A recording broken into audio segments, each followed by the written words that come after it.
asụsụ Igbo. Ụkwụ abụọ. Will you keep quiet? Ụkwụ abụọ na gịnị?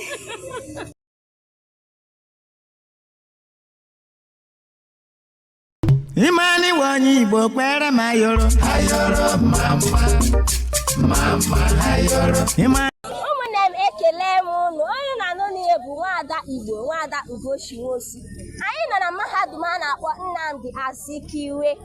Ngalaba bụ ngalaba ndị mascom, ya bụ mascom dipatmenti. E nwere ihe achọpụtara m na ụfọdụ ụmụ akwụkwọ amaghị ka esi asụ Igbo ihe dịka otu nkeji maọbụ abụọ.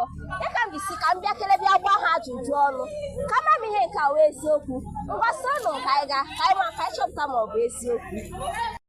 Nwada dị mma, kedu ka ime? Adị m mma. Aha gị bụ gịnị? Afọ m bụ Nwada Amakeze.